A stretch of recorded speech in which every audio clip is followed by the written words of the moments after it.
Hello, everyone. Welcome back to UK Pro Writers. Today, we're delving into a crucial research topic that has far-reaching consequences for Western countries: the utilization of China's economic influence to shape diplomatic relations and policies. This has sparked concerns about compromising the autonomy of these nations. Before we dive in, don't forget to hit that like button, subscribe, and ring the bell to stay updated with our insightful content. Now, let's get started. Importance of the research topic. The research topic on China's economic influence shaping diplomatic relations in Western countries is crucial as it unravels the intricate dynamics between economic dependencies and national autonomy, shedding light on potential vulnerabilities.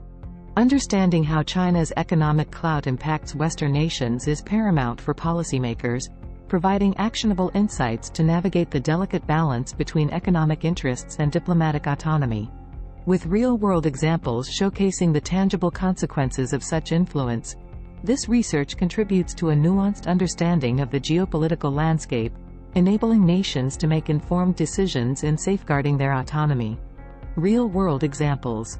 Let's delve into real-world examples that highlight the gravity of our research topic. One such instance is evident in Australia, where economic ties with China have soared over the years. In 2020, when Australia called for an independent inquiry into the origins of COVID-19, China responded with economic coercion, imposing tariffs on Australian exports such as barley and wine. This underscores how China strategically wields economic influence to shape diplomatic narratives and potentially compromise a nation's autonomy. Another compelling example comes from Europe, specifically in the case of Greece. As Greece faced economic challenges, China seized the opportunity to invest in key infrastructure projects through its Belt and Road Initiative.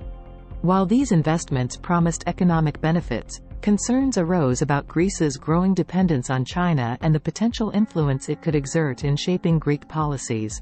These real-world instances underscore the pressing need to analyze and understand the intricate interplay between economic ties and diplomatic autonomy in Western countries. Chapter 1 Introduction. Chapter 1 lays the foundation for our research. It begins with identifying the research problem, such as, how does China's economic influence impact the autonomy of Western countries? Next up, we discuss the research significance. For instance, understanding this issue is crucial as it sheds light on the potential vulnerabilities Western nations face in their diplomatic relations. Now, let's look at 3 sample research questions. How does China's economic influence manifest in the diplomatic policies of Western nations? What are the immediate and long-term consequences of such economic dependencies? How can Western countries safeguard their autonomy while engaging in economic partnerships with China? Moving on to research objectives, here are 3 examples. Analyze the economic interactions between China and Western countries. Evaluate the impact of these interactions on diplomatic decisions. Propose strategies for maintaining diplomatic autonomy in the face of economic ties with China. Lastly, we have the research rationale. An example could be understanding the urgency of this study to guide policymakers in navigating the delicate balance between economic interests and diplomatic autonomy. Chapter 2 Literature Review. Chapter 2, the literature review, is crucial to understanding the existing knowledge on the topic. Subtopics can include economic diplomacy, geopolitical strategies, and the historical context of China's rise. Suitable subtopics. Economic diplomacy, the intersection of money and power. Geopolitical strategies analyzing China's global expansion. Historical context tracing China's economic evolution. Theories and models to consider are realism, liberalism, and dependency theory. For example, realism emphasizes power dynamics, while liberalism focuses on cooperation and interdependence. Realism power dynamics in international relations. Liberalism, cooperation and interdependence among nations. Dependency theory examining economic imbalances and their effects on diplomatic relations. Now, identifying a literature gap is crucial. It helps to pinpoint where your research fits into the existing knowledge. For instance, previous studies might focus on economic ties, but there might be a gap in understanding the nuanced impact on diplomatic autonomy.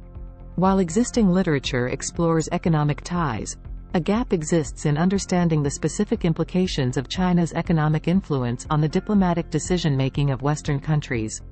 Chapter 3 Methodology. Chapter 3 outlines the research methodology. Let's start with the conceptual framework, including 3 independent variables like economic ties, diplomatic decisions, and geopolitical context, influencing the dependent variable, autonomy. Conceptual framework. Independent variables are economic ties, diplomatic decisions, and geopolitical context. On the other hand, dependent variable would be autonomy. Choosing the research philosophy depends on the nature of the study. Pragmatism could be suitable here, as it combines both positivism and interpretivism, allowing for a holistic understanding. For the research approach, a deductive approach might be appropriate, starting with theories and testing them against empirical evidence. Moving on to the research strategy, a case study approach allows for in-depth analysis of specific instances, offering rich insights. Now, considering data analysis methods, a mixed methods approach might be beneficial, combining quantitative data on economic ties with qualitative insights into diplomatic decisions. Ethical considerations are vital. For instance, ensuring the anonymity of interviewees and transparency in data collection. A real-world example could be respecting the privacy of diplomatic sources. Discussing limitations and delimitations is essential. Acknowledge potential constraints, such as limited access to classified information or geopolitical sensitivity. Chapter 4 Data Analysis. Chapter 4 focuses on data analysis. If it's quantitative, determine an appropriate sample size based on statistical power. For instance, a sample size of 200 diplomatic decisions might provide sufficient data for robust analysis. If it's qualitative, consider sample size in terms of depth rather than breadth. An in-depth analysis of 20 key diplomatic decisions might offer valuable insights. Chapter 5 Conclusion and Recommendations. Now, on to the conclusion. Summarize key findings and their implications for diplomatic autonomy. Highlight the significance of your research in addressing the identified problem. In the recommendation chapter, propose actionable steps for policymakers. For instance, establishing guidelines for economic partnerships that safeguard diplomatic autonomy. Suggestions for future research. Lastly, suggest areas for future research. For instance, a longitudinal study tracking the evolution of China's economic influence on Western diplomacy over the next decade. That wraps up our exploration of this critical research topic. If you found this video informative, don't forget to give it a thumbs up, share it, and leave your thoughts in the comments below. Stay curious, and we'll see you in the next video.